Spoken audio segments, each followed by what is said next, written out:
Hi guys, happy Halloween. Hopefully it's Halloween when this comes out. Anyways, you know my stories? Do you ever wonder how I make them? Well, this is how I do it. I come up with an idea, and I go to my sister, and tell her my idea, and then it goes from there. So, let's make a new story. Alright, so, to help me out with this idea, I have my sister here. Say hi, sister. Hello. Alright, great. So, the idea we are creating is an idea that actually my sister came up with. I didn't come up with this idea. The only thing I said is, if you make a story, what would it be about? And normally my favorite thing is like sci-fis and monsters. I'm into like the old school stuff, witchery and everything. And I was like, there's always certain schools that I learn in animes. There's always a god school, a demon school, a monster school. So why can't we just like put it all together, since they all technically exist?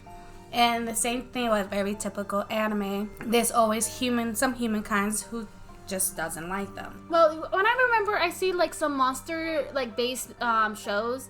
Like when it comes to like monsters in anime, the main character is always human. It's always the main character is human. If it's rather a girl, is it a boy, and it's always a romance. Yeah, so I thought it was actually a good idea because there's always a main character, but there's also some people, like for myself, who likes to see the other character stories too. So what I thought is, you normally have the narrator talking about the character. Well, how about this narrator is real, and she can be a teacher. So everything's like a point of view of her watching her students grow and become being together with other species. Yes. She's been at the school for a very long time kind of thing. And I want her to have that history and knowledge. So I thought it would be a kind of cool idea to have some type of gargoyle. Right, because they are protectors of the castle, mansion, whatever they are positioned at. And having her as a teacher will be protective of the students. But you also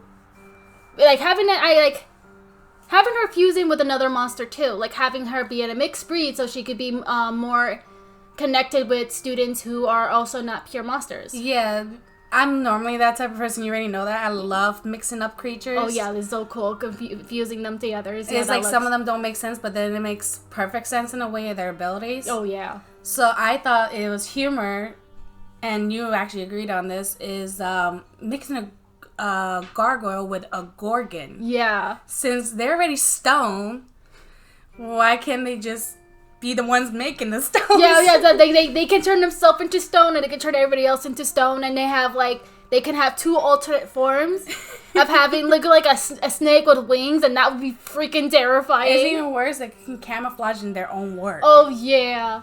They can sense anything in the darkness. So when she does patrol during certain hours where she's a flying snake. Yeah, she's a flying snake. She'd be roaming around the hallway with her glowing eyes, looking at everything. As soon as she hears a noise, she stares. It's kind of like in Little Nightmares. Mm-hmm. When you see the little eyes, and it just turns you, so it'll be like that. Just no one dies. But she doesn't have that image. She's the clumsy. I see her as a clumsy, cheerful nerd. Yeah. She seems like that sweet, caring person that like a child needs, a mother. But she's not a mother. Right. So her parents would be like 25, probably a little bit older. Oh, they've been there since the owner of the school. Yeah, I know she's old. Yeah, well, her no. She's probably a new creation. Yeah, she's probably a new teacher coming in.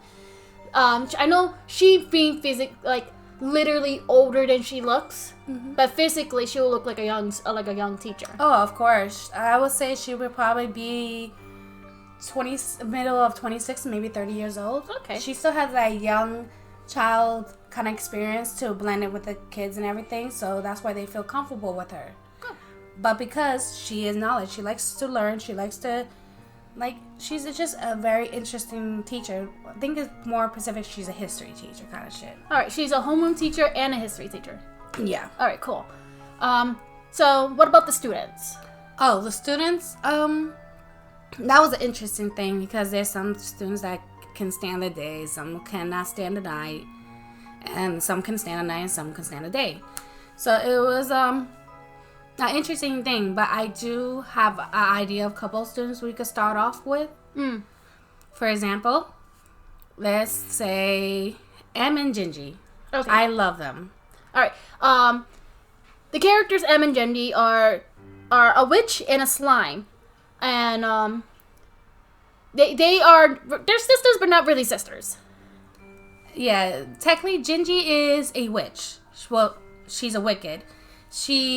Her mother is the witch. Her father is just into science. And way Emmy came into picture with her, the cutest thing ever I thought of. Slimes are normally these little blobs and everything. Emmy does not look like that right now. She has an image of a child. Gingy has a kind heart, and she thinks everything is cute. And once she's seen Emmy, which was the only different color of all the slimes, she's like, you know what? You are so cute. That would caught Emmy's affection to Gingy as a sister. She looked up to her, and next thing you know, Gingy took a form. Emmy took a form as a human-like form, but she still looks like a slime. And I just think they have a sister bond. But what makes it better for them to be a perfect duo? Gingy, as in Ginger, she will give it like a hint of her name. She likes making sweets. Yeah, you told me you wanted a candy I wanted witch. a gingerbread witch. Yeah, she wanted a gingerbread witch. So,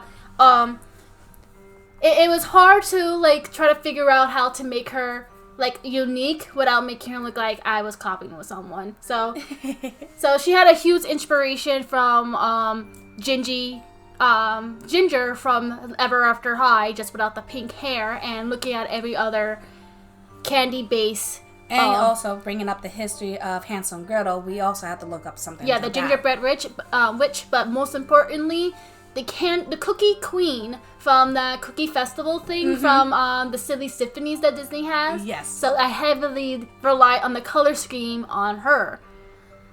And so Emmy, on the other hand, originally I wanted to make her pink, but Desi said no. Normally I say pink is a little too girly. Knowing Emmy as in the top of my head, I see her very active, very still colorful, but very cheery in a way. So I just thought green, and it matches her name because Emmy is short for Esmeralda, Which is emerald. Yes. So, making her look as pretty as I did, it was really hard to do. I had to look at a lot of slimes. I had to look at Ben 10. I had to look at the Slime Princess. It was really... I had to look at the Flan Princess from World of some animes. Yeah, from World of Final Fantasy. It was really hard to get the slime down, and it came out perfect. It was great. The thing about Emmy is that, like, I made her more cuter than I thought I was going to.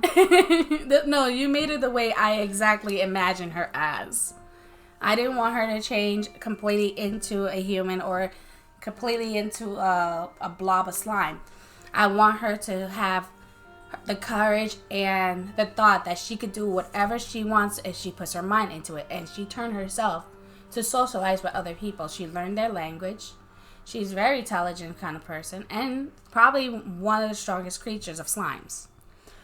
Both Emmy and Gingy are going to be taking the classes. And they're also first years. They're both first years. Next character.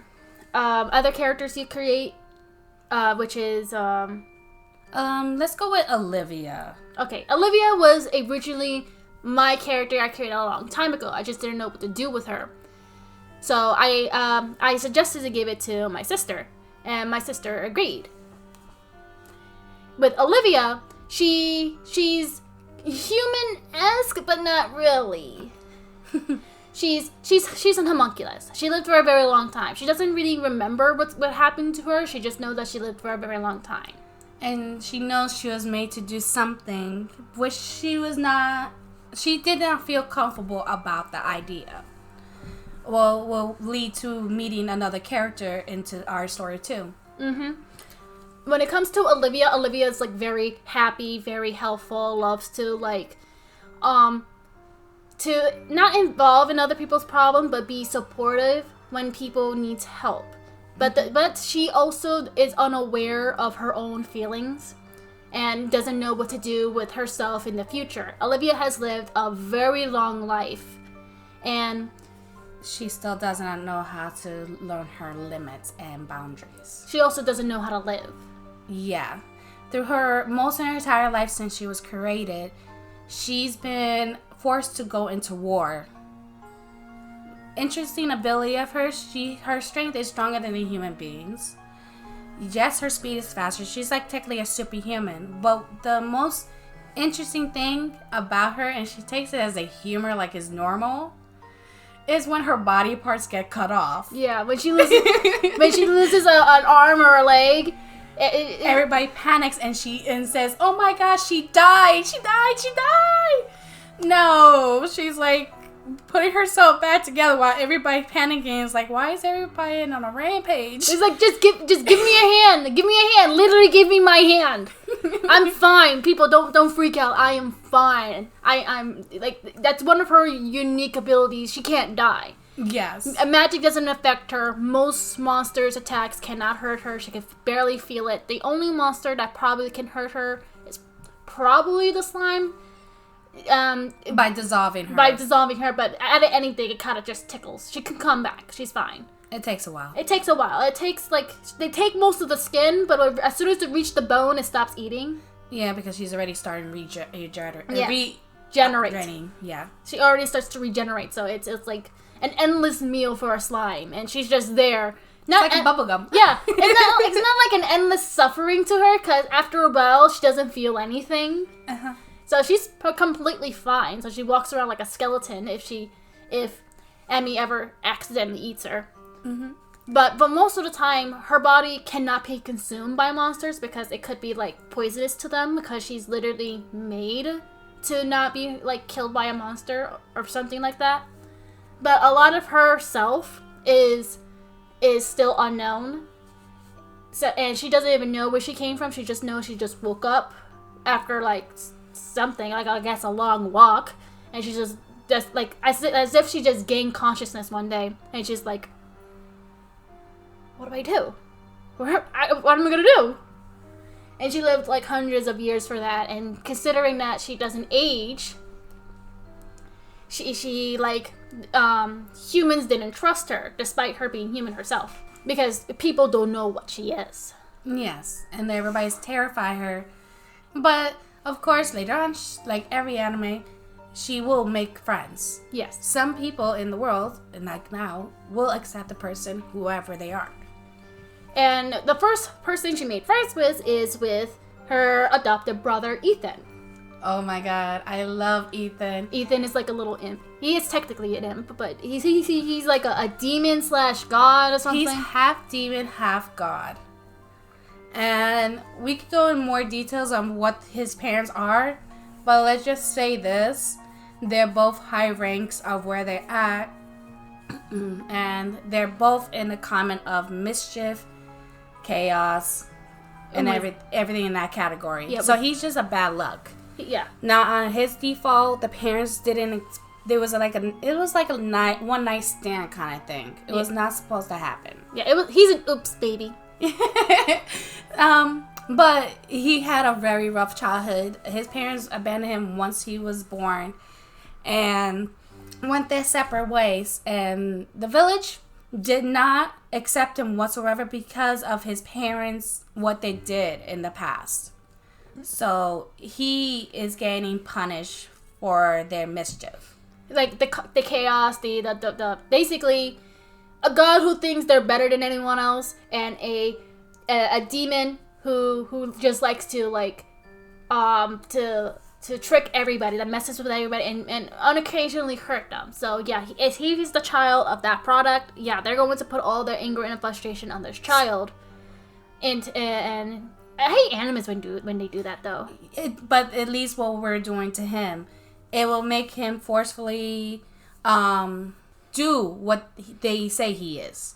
Yeah. So that's why he started putting friendly pranks, but in a way they just say is annoying, or it goes upon people who take it too far, Karens, and and it's just like it just gives him a hard time. He's just mischievous. Yes. All right, so but he's just doing it for a laugh. So when he met Olivia, he lived for like a very long time. So he's like an eternal child. So when he meets Olivia for the very first time, it was like he tried to trick her. She doesn't get the joke. And it's not fun trying to explain a joke. Mm-hmm. You kind of failed on that joke if you have to explain it. So he's been hanging out with her, trying to get her to like humor. Because this is during the time that she didn't understand like happiness and such. She has no emotion through that whole time until she met Ethan.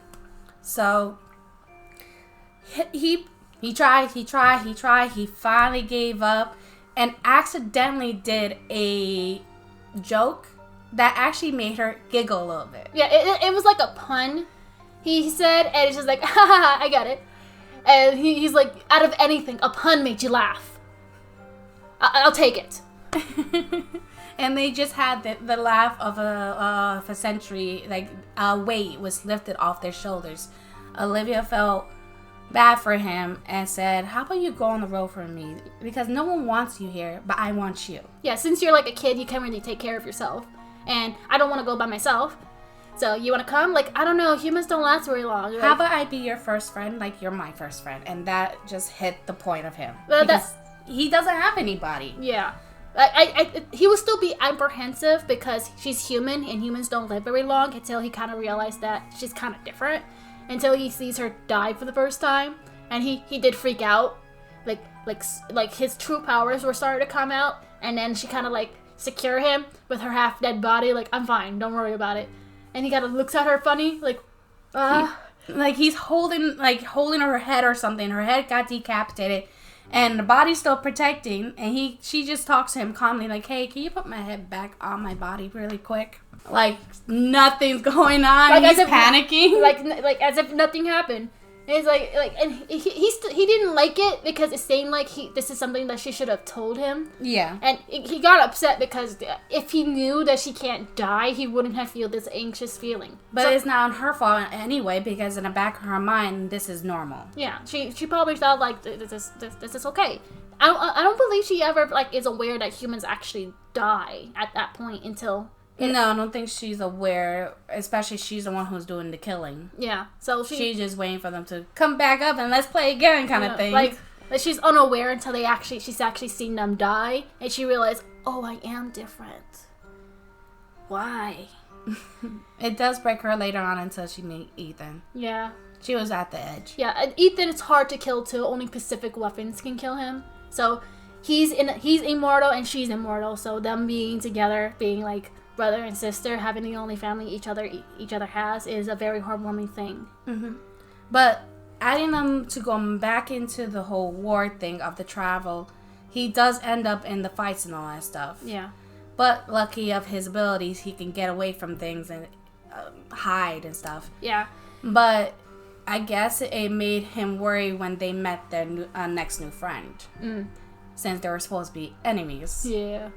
Alright, the next person is George, the skeleton demon warrior thing. He used to be a one of those summoning skeletons that monster use to fight in wars. He was supposed to be the lower rankings of monster skeletons because they have nothing, but apparently had a mind of his own. Yeah, he grew sentient and he started to learn on his own, learn magic and all that stuff. And he has fought creatures that are similar to Olivia. And he knows very well how to handle them. And it doesn't mean that they're easy to take down. George is like very, very smart. And he spent years being in war. And he got sick and tired of fighting. And when the war finally ended, he was ecstatic. But now he doesn't have a purpose. And the reason why he doesn't have that purpose is how he saw her protecting Ethan. He saw kindness and human in her. So they just mostly talked it out. They explained their stories. And feel like they all have a connection in a way. At least, I think Olivia and George in the past wouldn't know each other personally.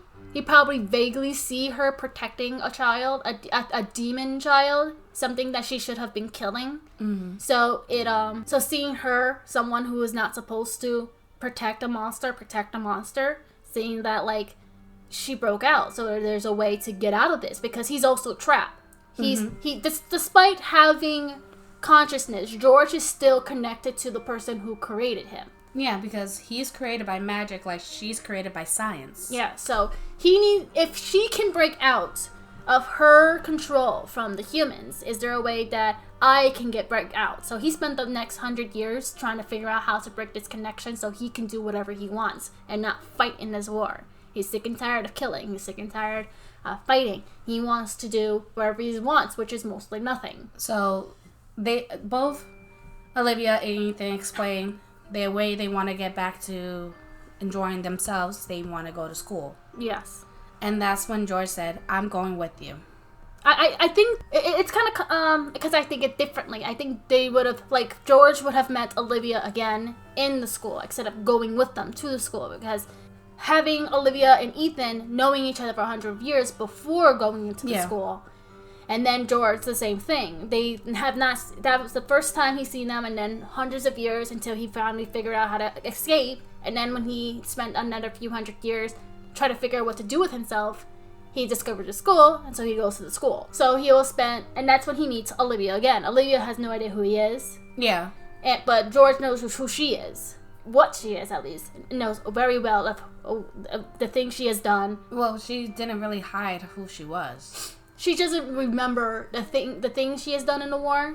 She just remembered bits and pieces of it. Yeah. That George knows. And he has not mentioned it. Because I believe if people knows that Olivia was a creature, is a creation to kill monsters specifically, the monsters would be very uptight with her, like not very, they're not gonna like her. Yeah, especially since now she's in a monster school. Mostly monster populated school. Yeah. Alright, last character. The life of the party. Lucas. So Lucas, is a very interesting character. He's a bug. Yeah, but he's a mixed bug. I didn't intend to making him a bug. I made a shape out of him, a creature. Like I wanted him to have those I don't know, those bug leg electro arms. I wasn't expecting him to be like a fly. I didn't know what kind of bug I made him. He was just a creature with a lot of arms and backward legs. So yeah, Lucas is a happy boy. Oh, he's a very happy boy.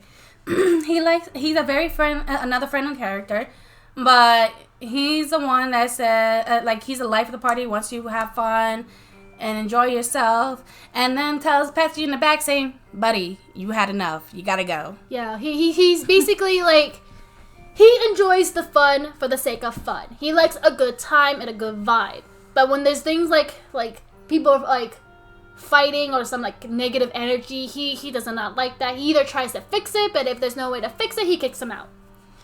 He's also one of the healthy people because he likes to make sure he has that sweetness, that sugar and the nectar that he needs as a bug. So you know how they need that sweetness sometimes here and there. Oh, so. He will love Gingy then. Yeah. Gingy always has sweets. He's like, hey, give me some. Yeah, so her experiments are the sweets. Yeah. That's the scary part. It's you know how in Princess Bubblegum with her candy people, she creates actual living being. He sees them, he doesn't know they're living beings. He's like, oh cool, he eats them. She's like, oh my god, people. He's like, what? And they're screaming in his ear. I was like, oh, and continues you eating them. He's like, stop eating my people, but they're so sweet. Stop eating them. I'm like, what's the point? He's clueless. If he sees a candy or something, he's gonna try to eat it. If something looks like food, he's gonna eat it. The same thing with Olivia. It looks like food, I'm gonna eat it. I think he also has a problem with boundaries. Oh. So, yes, he is territorial. He doesn't like anybody touching his stuff. He has, he's only comfortable with a certain amount of people, so... Yes, he is a party person, but he still has eyes everywhere. Yeah, his stuff is his, but your stuff is also his. So yeah, he can touch your stuff, but you can't touch his because it's mine. This is mine. Yeah. I like my stuff, but I also like your stuff. So he's kind of selfish when it comes to that. What is the whole plot of the story? Well, the whole school is technically like a labyrinth, but it's a mansion, and the headmaster knows everything. He was the creator of the school, but the thing is, no one knows who he is. Was he the reason why the war between monsters and humans stopped? Yes. Okay. So I just thought it was a good idea for him to have companions to watch the school. For example, the headmistress, which is a phantom. Technically, if you ever seen the movie Monster House, I think it was called. Monster House. Oh, you mean like with the fat lady in the house? Yes. Oh. You know how she controlled the house and everything. This one maiden, who was technically the house cleaner, is watching the school. She controls the school. Yeah, she can be in every picture. She's in the reflections. Yeah. You see her everywhere. And she controls the school. Yes. Okay, cool. So wherever the students are doing or where they are, she can sense where they are. You're technically walking around her belly. Alright, but can she talk or she like... Oh, she could talk. Alright, cool. She's a communicator. A lot of people will have a hard time trying to talk to her. She only comes when you need her, actually really need her. I was thinking like when the vice principals, there's 2 vice principals. There are a raven and a phoenix. They come in with a crystal ball if the school wants to talk to them. Yes. So the only time you could ever talk to her is that with that crystal ball. If you break it, you lose connection. But you can actually fix it, and it's like made out of a specific thing, so it's pretty hard. It's made out of a certain type of crystal, and the liquid inside of it is from another area. It's just a lot of magic to put into it. It's all, like you said, complicated. But, like I said, if you really need her, that's the only way. She will only answer if she knows that you need something. But she'll have maybe a communication with some of the students here and there, because she is so social too when she gets attached to them. I would like to imagine that the school will help the kids get out during their curfew. So when the teachers are patrolling everywhere, the school like basically covers them. It's like trying to make sure they don't get caught and get them out, especially if there's like an event happening in town. Yeah. She's like the aunt that everybody wants. Not the strict one, the fun aunt. That fun, cool aunt. It's like, there's rules for a reason. It's like, I know, but I'm the house. Shouldn't I make the rules? Like, no. She gets punished too. Yeah, it's like, the school is on lockdown. The school is grounded. Like, no. To get to the specific school, like what my sister said, it has to be a labyrinth. So for these students to come in or even allowed to go in, they have to go through the labyrinth. All right, yeah. So only specific people can go inside. It's to protect the students inside the school. But it also gets the students' minds to see how far their intelligence are too once they enter. So to keep intruders out, there's like a whole lot of traps in the labyrinth, and only like. You have to like use your brain to figure out how to get out, but sometimes the labyrinth will trick you to go back to the entrance. Yes. When she knows that, no, I'm sorry, but this time I'm not letting you go, will find a way to get you right back where you're supposed to go.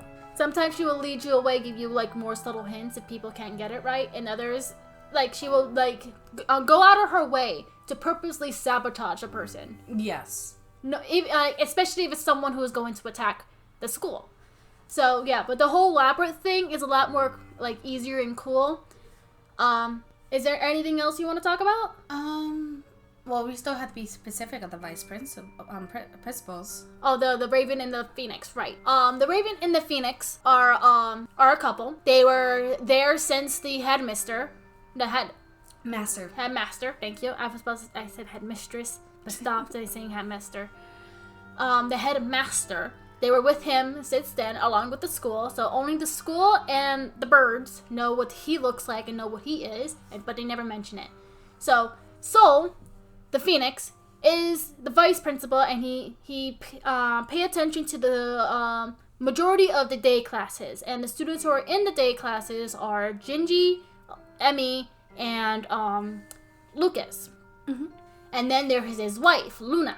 She takes care of the night classes. She's in charge of any of the night courses. The ones who are in night courses, which is Olivia, Ethan, and George, but they also take in night classes because they do like day and night since they don't actually sleep. Yeah. The other 3 actually do need to sleep. The uniforms are kind of like a mixture of how I made and Luna and Sol, and try to get their colors to blend in with the students. Yes. And the thing is like there is another way for the students to know what classes they are, so they don't be confused. Like, oh, I've never seen them before. Oh, that's the night classes. Oh, that's the day classes. Stuff like that. I also want to do like something to like show the differences between each of the grades. Yep. So we are gonna look up later on of working, enhancing uniforms. Also, we're gonna be changing some of the uniforms for like the treasury, the disciplines, the student council, stuff like that. So that some students know who they are. I was thinking like, because I put these little bands on both George and Olivia, that shows like either that they're like the heads of their section, like they're prefects. Yeah. So they're probably in year 2 of each of the district of boys and girls. Yeah. So it's like just little things like that. We're not gonna do a big enhancements and all that stuff. It's just little different edits. Yeah, it's probably just be like ribbons and such, kind of like how you see in JRTC. Or the change of the emblem. For example, like the uniforms is day or night. I was gonna reverse the Raven and Phoenix of the positions, but like I said, it will say first year, second year, the numbers like a rank. Oh, I was also like thinking like if it's like a video game, they can tap on it to see like all like what the kids are supposed to be. Like when they get caught, like hall monitors see them like what are you supposed to be at? He's like, oh, I'm supposed to be here and there. So they like the hall monitors or the students just have to press the pin and it shows their whole information. Yeah, like they need the pin. It's kind of like a student ID. Yeah. And they see where they're supposed to be at, like what courses they're in. So when a student is lost, they know where they're supposed to go, or if they're doing what they're not supposed to do. Yeah, so they have some type of identification. Yeah, the crest cannot be removed. No, only the head people can remove it. Yeah, so it's always there. So even if they try to hide it or try to take it off, it'll just come back on, and they would know where it is. Like, damn. But yeah, that's about it we got with the story. Because the most we have is like the most of the plot is them doing school life. The only thing that is a big problem is people who don't like monsters and don't like humans. Yeah, so of course the school will get attacked here and there by creatures or students themselves and stuff like that. It's a typical like other animes that I've seen or I have written. So I say that's mostly a typical thing. I just want to have a school full of all the monsters. Yeah, I wanted to like do a story where like, because we usually see like the harmony stuff. Yeah. Of like a story of combining the monsters, but we don't see what happens in between that, like the whole integration of that, like what happens like during that fusion. We see the beginning of the harassment, and we see the end after the harassment. Like everything's already been resolved, so we don't see the intermission of what happened in there. All the step forwards and a lot of step backs of trying to make this work. So yeah, I think that's all I can say. All right, cool. Thanks again for helping me out with this. Anytime. Yeah, okay, great. Thank you for listening, and I hope you guys have a lovely Halloween. Bye-bye. Bye.